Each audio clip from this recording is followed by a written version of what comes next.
Good morning, student. Today's topic is cell division by mitosis. I am Dr. Nadeem Chishti. कोशिका विभाजन समसूत्री विभाजन के द्वारा. So, what is the cell division? कोशिका विभाजन क्या है? इसके दो प्रोसेस होते हैं. एक होता है माइटोसिस, जिसको समसूत्री विभाजन कहते हैं. दूसरा होता है मियोसिस, जिसे अर्धसूत्री विभाजन कहते हैं. Cell division, what is it? ये क्या है? Why do cell do it? ये सेल क्यों, कोशिका क्यों ऐसा करती है? Why is it important to me? ये मेरे लिए कितना इम्पोर्टेंट है? तो सेल डिवीजन से एक मात्र कोशिका से दो पुत्री कोशिकाएं बनती हैं. Cell division also known as the mitosis, इसको समसूत्री विभाजन कहा जा सकता है या कहते हैं. Takes place in the regular body cells. दो तरह की सेल है, दो तरह की कोशिकाएं होती है. एक होती है बॉडी सेल्स, जिसको कायिक कोशिका कहते हैं, और दूसरी होती है जनन कोशिका, जिनको दो तरह की somatic cell and reproductive cells. So regular body cells, जिनको कायिक कोशिका या सोमेटिक सेल्स कहते हैं, ये cell keep cells living and growing. ये जिंदा रहती है और इनकी नंबर, आकार और साइज हमेशा बढ़ती रहती है. There are different phases of the mitosis. Mitosis के समसूत्री विभाजन के बहुत सारी अवस्थाएं होती हैं, जिसमें ये ल्यूमिनेसेंट माइक्रोस्कोप से ओरिजिनल सेल का लिया हुआ फोटो है, जिसमें इंटरफेज पूर्व अवस्था, ये प्रोफेज, ये लेट प्रोफेज, पश्चावस्था प्रो मेटाफेज, पश्चावस्था जिसमें सेल का डिवीजन हो रहा है, और ये metaphase, early anaphase, late anaphase, and telophase. So there are different stage of the mitosis और समसूत्री विभाजन, जिसमें ये ओरिजिनल फोटोग्राफ्स हैं. So first of all, mitosis, समसूत्री विभाजन, the basic phase of cell cycle. Cell cycle का, सेल चक्र का जो बेसिक चक्र है वो है interphase, prophase, metaphase, anaphase, telophase and cytokinesis. सबसे पहले ये मातृ कोशिका, पेरेंट सेल, इसके बाद में प्रोफेज. प्रोफेज के अंदर किस तरह से क्या क्या साइकिल होती है, क्या क्या चक्र होते हैं, क्या क्या कार्यविधि होती है. Metaphase, anaphase and telophase. So we will discuss each and everything. सभी पॉइंट्स हम डिटेल के अंदर पढ़ेंगे. सबसे पहले mitosis. How somatic non sex cell divide and multiply. कैसे कायिक कोशिकाएं विभाजित होती है और ये आगे इस तरह से कार्य करती है. सबसे पहले ये ओरिजिनल फोटोग्राफ है, जिसके अंदर आप देख सकते हैं ये न्यूक्लियर एनवेलप है, केंद्रक का आच्छाद है, और ये इंटरफेज अवस्था है, पूर्व अवस्था है, जिसके अंदर न्यूक्लियोलस आप बिल्कुल देख सकते हैं. माइटोसिस का इंटरफेज, जिसके अंदर न्यूक्लियोलस बिल्कुल क्लियर कट दिखाई दे रहा है. न्यूक्लियर एनवेलप है इसके अंदर, ये न्यूक्लियोलस, ये न्यूक्लियर एनवेलप, ये कोशिका है, जिसमें सेंट्रोसोम या तारक केंद्र हैं. ये क्रोमोसोम्स पाए जाते हैं इसके अंदर, और ये प्लाज्मा मेम्ब्रेन. ये पूर्व अवस्था है.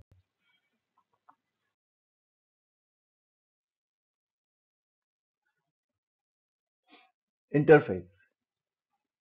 Cell gets ready for the mitosis. अपने आप को समसूत्री विभाजन के लिए तैयार करती है. The phase of cell cycle in which the cell spends the majority of the time. पूर्व अवस्था एक ऐसी अवस्था है जिसमें सारी कोशिकाएं अपने जीवन का मैक्सिमम समय या टाइम यहीं व्यतीत करती है और अपने आप को प्रिपेयर करती है कोशिका विभाजन के लिए। ये अर्धसूत्री हो सकता है, ये समसूत्री विभाजन हो सकता है। So cell prepare itself for the division. और यहाँ पर कोशिका इंटरफेज अवस्था में, पूर्व अवस्था में अपने आप को ज्यादातर समय सारी कोशिका के लाइफ का यहीं व्यतीत होता है। In preparation for the cell division, कोशिका विभाजन के लिए, इट इंक्रीज इन साइज, इसकी साइज बढ़ जाती है कोशिका की। एंड क्यों बढ़ती है? क्योंकि यहाँ पर डीएनए का नंबर बढ़ता रहता है। कोशिका के अंदर डीएनए का विभाजन होता रहता है, ये अलग अलग तरह से हो सकता है। तो डीएनए के बढ़ने के साथ साथ दूसरे अवयव भी बढ़ते हैं और इससे कोशिका की साइज बढ़ जाती है। द सेल ऑब्टेन न्यूट्रिएंट्स, पोषक तत्व प्राप्त करती है, साइज में बड़ी होती है। और यहाँ पर डीएनए क्या कह रहा है, डीएनए में क्या कोड्स हैं, इनकी पढ़ाई इन कोशिका के द्वारा की जाती है। सबसे पहली अवस्था है प्रोफेज। इस प्रोफेज अवस्था में ये अभी तक जो तारक केंद्र थे, अब ये तारक काय में चेंज हो जाते हैं। और ये जो दोनों पोल्स हैं सेल के, एक नॉर्थ पोल, उत्तरी ध्रुव और दक्षिणी ध्रुव, इसमें इनके अंदर बहुत सारी थ्योरीज है जिसके कारण पोल्स के द्वारा अट्रैक्शन, पोल के द्वारा आकर्षण, और दोनों तारक केंद्र के बीच में विकर्षण या रिपल्शन, जिसके द्वारा ये एक दूसरे से दूर जाना चालू कर देते हैं। यहाँ पर सेंट्रोमियर क्रोमोसोम्स के अंदर और टू सिस्टर क्रोमेटिड, दो पेयर बन जाते हैं क्रोमोसोम्स के अंदर, जिनको सिस्टर क्रोमेटिड कहलाते हैं। और माइटोटिक स्पिंडल, इन दोनों तारक केंद्र के, तारक काय के बीच में फाइबर्स डेवलप होने लग जाते हैं, जिनको माइटोटिक स्पिंडल कहते हैं।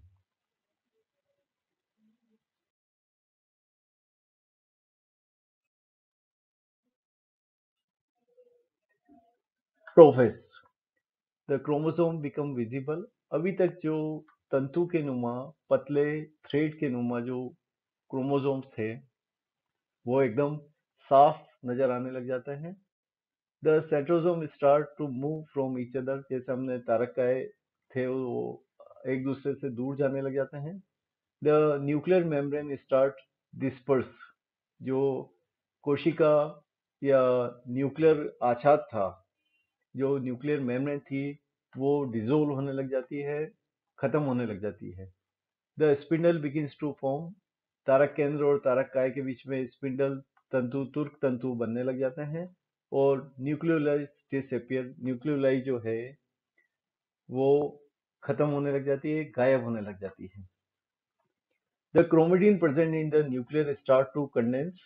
अब इसमें जो क्रोमेटिन मटेरियल था, ये जो क्रोमेटिन मटेरियल था, जो अभी तक तुर्क तंतु के रूप में था, वो धीरे धीरे संगठित होने लग जाता है, गाढ़ा होने लग जाता है और कुंडलन उनमें चालू हो जाता है। It can be seen through the light microscope as the chromosomes. ये सिंपल माइक्रोस्कोप में भी आप आराम से देख सकते हैं। द न्यूक्लियोलस डिसअपियर, न्यूक्लियोलस इसमें गायब हो जाता है, डिसअपियर हो जाता है। It begins to move and the opposite pole of the cell. ये जो दोनों तारक केंद्र हैं, ये सेल के अपोजिट पोल पर मूव करना चालू कर जाते हैं। एक यहीं रहता है, ये दोनों पास पास से, धीरे धीरे ये दूसरे पोल की तरफ मूव करना चालू कर देता है, उत्तरी पोल, उत्तरी ध्रुव और दक्षिणी ध्रुव। And fibre extend from the centromere, इनके बीच में तुर्क तंतु डेवलप हो जाता है।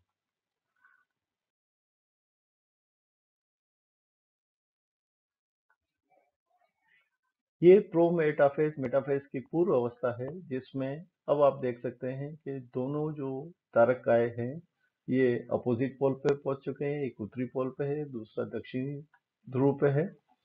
और इनके बीच में दो तरह के फाइबर्स डेवलप हो जाते हैं। एक कंटिन्यूस फाइबर जो पूरा एक पोल से दूसरी तरफ होता है, और दूसरा जो क्रोमोसोम से जुड़ा रहता है, जिसको डिसकंटिन्यूस फाइबर कहते हैं। नियमित फाइबर कहते हैं। यहाँ पर न्यूक्लियर एनवेलप पूरी तरह खत्म हो जाती है और सेंट्रोमियर या काइनेटोकोर, ये क्रोमोसोम्स के बीच में एक राउंड स्ट्रक्चर, एक क्लियर स्ट्रक्चर होता है जिसको काइनेटोकोर या सेंट्रोमियर कहते हैं। और सेंट्रोमियर से, क्रोमोसोम्स के सेंट्रोमियर से जो तुर्क तंतु डेवलप होते हैं उनको सेंट्रोमियर माइक्रोट्यूब्यूल्स कहते हैं। जो सेंट्रोमियर माइक्रोट्यूब्यूल्स अपोजिट पोल से, एक क्रोमोसोम्स का इस पोल से, और हो सकता है वही क्रोमोसोम्स का तुर्क तंतु दूसरे पोल से भी जुड़ा रहता है, और कुछ तुर्क तंतु एक पोल से दूसरे पोल तक जुड़े रहते हैं। Prometaphase, you can see beautiful picture here, there is a centriole, ये सेंट्रोल है, एक सेंट्रोल का या तारक काय का एक पेयर यहाँ पर और एक पेयर यहाँ पर, एक उत्तरी ध्रुव पर, दूसरा दक्षिणी ध्रुव पर, एक नॉर्थ पोल पे, एक साउथ पोल पे। Tetrad become connected to the spindle fibre. अब जो क्रोमोसोम्स पहले तुर्क तंतु के रूप में थे, वो संगठन के कारण, इनमें कुंडलन के कारण बिल्कुल क्लियर हो जाते हैं और बीच में एक एक पीस के अंदर दो पेयर होते हैं। तो ये 1 2 3 4 होने के कारण इनको टेट्राड कहते हैं। ये 4 के रूप में होते हैं इसलिए टेट्राड कहते हैं। Microtubule emerging from the centromere, एक तारककाय से दूसरे तारककाय से यहाँ पर माइक्रोट्यूब्यूल्स का उद्गमन होता है। एंड ये दो तरह के हो सकते हैं, कंटिन्यूस यहाँ से यहाँ तक, और ये discontinuous. Each sister chromatid has the protein structure called the kinetochore. Centromere या काइनेटोकोर होता है, ये यहाँ पर क्लियर कट दिखाई दे रहा है। Some of the spindle microtubule attached to the kinetochore, कुछ यहाँ से इससे सेंट्रोमियर से या काइनेटोकोर से जुड़े रहते हैं, और कुछ कंटिन्यूस रहते हैं। ये इसलिए जुड़े रहते हैं कि इनसे जो तुर्क तंतु जुड़े हैं, ये इनके द्वारा मूवमेंट होता है, इन्हीं स्पिंडल फाइबर के द्वारा, इन्हीं प्रोटीन के द्वारा इनका मूवमेंट होता है। The nuclear membrane will dissolve, nuclear membrane अब नहीं है यहाँ पर, and it start the prometaphase stage. Kinetochore will created because the attachment of the protein at the centromere. Kinetochore और सेंट्रोमियर अटैच रहता है पोल से, और chromosome begin to start movement. यहाँ पर क्रोमोसोम्स अपोजिट ध्रुवों की तरफ, जो ये पेयर क्रोमोसोम्स थे, ये एक पेयर, दूसरा, तीसरा, चौथा, ये अपोजिट पोल पर इस सेंट्रोमियर के द्वारा जो स्पिंडल फाइबर जुड़े हैं, इनके द्वारा ये अपोजिट पोल पर मूवमेंट करना चालू कर देते हैं। ये ओरिजिनल पिक्चर है जिसके अंदर प्रोफेज के अंदर आप देख सकते हैं द न्यूक्लियोलस डिसअपियर। यहाँ पर कहीं पर भी न्यूक्लियोलस नहीं है और न्यूक्लियर मेम्ब्रेन टूट गई है, न्यूक्लियर मेम्ब्रेन टूटी हुई है, न्यूक्लियर मेम्ब्रेन यहाँ पर गायब हो गई है। द क्रोमोसोम बिकम विजिबल, ये यहाँ पर जो पहले धागे के नुमा थे, फिर ये थोड़े से संघनित हुए, कंडेंस हुए, और फिर यहाँ पे लेट प्रोफेज के अंदर ये देख सकते हैं बिल्कुल क्लियर कट ये जो स्ट्रक्चर है, जिसके अंदर ये एक पे ये जुड़ा हुआ सेंट्रोमियर काइनेटोकोर से। सो ये वाली जो पिक्चर है आप इसके अंदर देख सकते हैं, ये लेट प्रोफेज के अंदर, जिसमें सेंट्रोसोम्स, सेंट्रोमियर के अंदर क्रोमोसोम्स पाए जाते हैं। मेटाफेज, इसका सबसे इंपॉर्टेंट करेक्टरिस्टिक है मेटाफेज को, एक जो प्लेट है, ये दक्षिणी ध्रुव, ये उत्तरी ध्रुव, ये दक्षिणी ध्रुव, यहाँ पर सारे जो क्रोमोसोम्स हैं वो एक विषुवत रेखा पर बीच में जो प्लेट होती है, ये अदृश्य प्लेट मान सकते हैं इसको, एक मेटाफेज प्लेट कहते हैं। यहाँ पर सभी आकर एक लाइन से अरेंज हो जाते हैं, यहाँ पर अपने आप को अरेंज कर लेते हैं। तो दो तरह के तुर्क तंतु हैं, एक पोल से पोल तक और एक यहाँ पर केवल क्रोमोसोम से जुड़ा हुआ है। जो न्यूक्लियर मेम्ब्रेन पूरी तरह से विलुप्त हो गई है, यहाँ न्यूक्लियर मेम्ब्रेन है, यहाँ पर संगठ गठित हो रही है, पर यहाँ पर न्यूक्लियर मेम्ब्रेन कंप्लीटली गायब हो गई है। The duplicated chromosomes line at the cell, यहाँ पर सभी के सभी क्रोमोसोम्स एक सेल के एक इक्वेटर प्लेट पर आकर अरेंज हो गए हैं।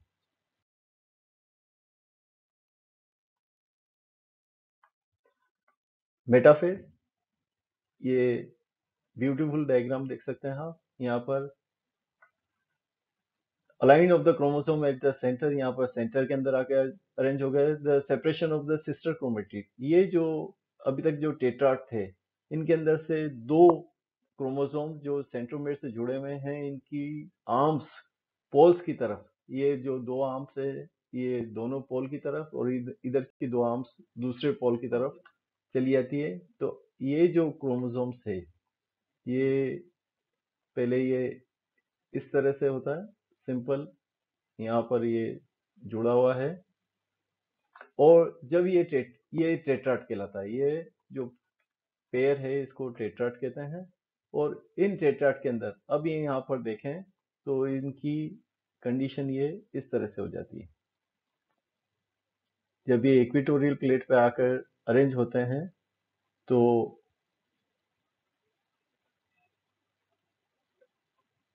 ये यहाँ से टूटेगा, और ये जो नॉर्थ पोल और ये जो साउथ पोल है, यहाँ से तुर्क तंतु यहाँ जुड़ा रहता है और एक तुर्क तंतु यहाँ जुड़ा रहता है। एक जो कंटिन्यूस फाइबर होता है वो पूरे पोल से पोल तक होता है, और ये जो दूसरा फाइबर है ये वाला जो डिसकंटिन्यूस है ये सेंट्रोमेयर से जुड़ा हुआ है। तो अब ये जो स्ट्रेट लाइन थी ये अब वी के फॉर्म में हो गया है, ये वी के फॉर्म में हो गया है, ये भी वी के फॉर्म में हो गया है। यहाँ पर ये स्ट्रेट लाइन के अंदर अरेंज था।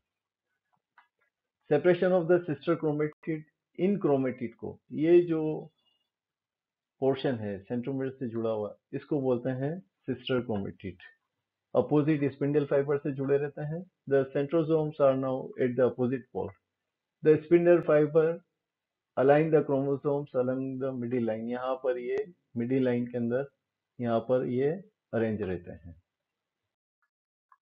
ये देख सकते हैं आप, बिल्कुल ओरिजिनल पिक्चर है। ये सभी मेटाफेज में क्रोमोसोम्स यहाँ पर सेंट्रल लाइन पर अरेंज है, और ये स्पिंडल फाइबर्स देख सकते हैं। ये स्पिंडल फाइबर यहाँ पर ओरिजिनल स्पिंडल फाइबर दिखाई दे रहे हैं।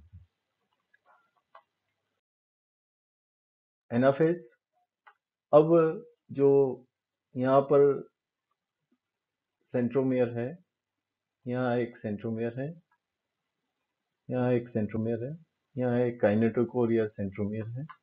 अब देख सकते हैं कुछ क्रोमोसोम्स के तुर्क तंतु इन सेंट्रोमियर से यहाँ पर जुड़े हुए हैं, कुछ के यहाँ पर जुड़े हुए हैं, और ये कंटिन्यूस स्पिंडल फाइबर है। यहाँ से जो पोल से लेकर पोल तक पाया जाता है ये कंटिन्यूस स्पिंडल फाइबर है, तुर्क तंतु है, और कुछ डिसकंटिन्यूस हैं जो टूटे हुए हैं। अब जो ये प्लेट पर थे सारे के सारे क्रोमोसोम जिनको क्रोमेटिड कहते हैं, इन्होंने मूव करना चालू कर दिया है अपोजिट पोल पर। इन तुर्क तंतुओं के छोटे होने से, इनका खींचने से, लपेटने से यहाँ पर ये अपोजिट पोल पर इन्होंने मूव करना यहाँ पर चालू कर दिया है। तो जो प्लेट पे थे इक्वेटोरियल प्लेट पे, ये अपोजिट पोल पर जाने लग गए हैं। एनाफेज में आप क्लियर कट ओरिजिनल पिक्चर देख सकते हैं। ये थर्ड फेज है माइटोसिस की, जिसमें sister chromatid total chromosome separate हो गए हैं, और ये पुश हो जाते हैं यहाँ के रिपल्शन से, प्रतिकर्षण से, और इसके आकर्षण से ये अपोजिट पोल पर मूव करना चालू कर देते हैं।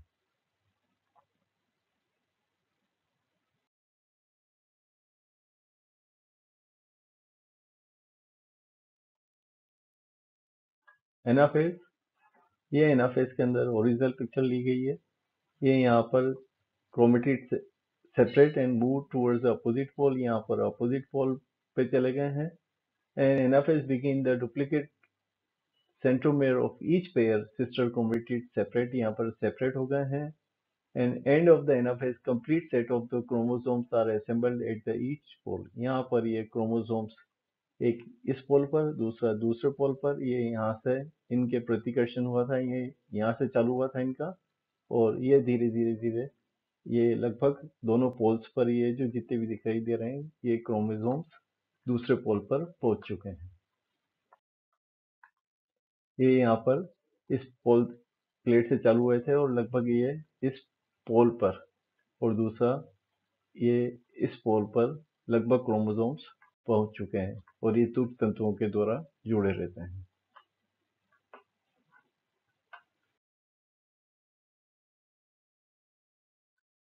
टीलोफेज एंड साइटोकाइनेसिस, वापस जो इंटरफेज में स्ट्रक्चर गायब हुए थे, न्यूक्लियर मेम्ब्रेन वापस पुनः दिखने लग जाती है, न्यूक्लियोलस वापस आ जाता है, न्यूक्लियोलस वापस आ गया, दो पुत्री कोशिकाओं का निर्माण होता है।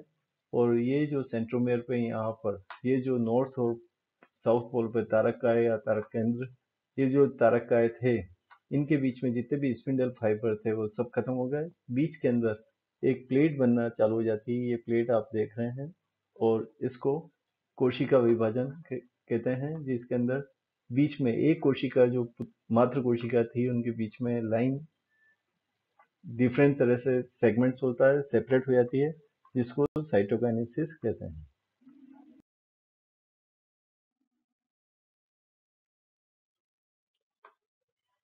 जो चेंजेस इंटरफेज में हुए थे वो टीलोफेज में वापस सभी उसके रिवर्स हो जाते हैं।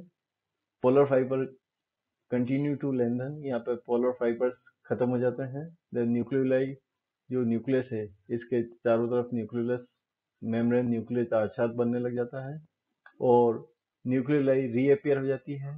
क्रोमेटिन फाइबर्स वापस अनकोइल होते हैं और क्रोमोसोम्स, यहाँ पर जो अभी तक क्रोमोसोम्स बिल्कुल क्लियर थे, वो अनकोइल होने के कारण वापस क्रोमेटिन फाइबर के अंदर कन्वर्ट हो जाते हैं। और साइटोकाइनेसिस के द्वारा, सेल विभाजन के द्वारा, कोशिका विभाजन के द्वारा एक मात्र कोशिका से दो पुत्री कोशिकाओं का निर्माण होता है।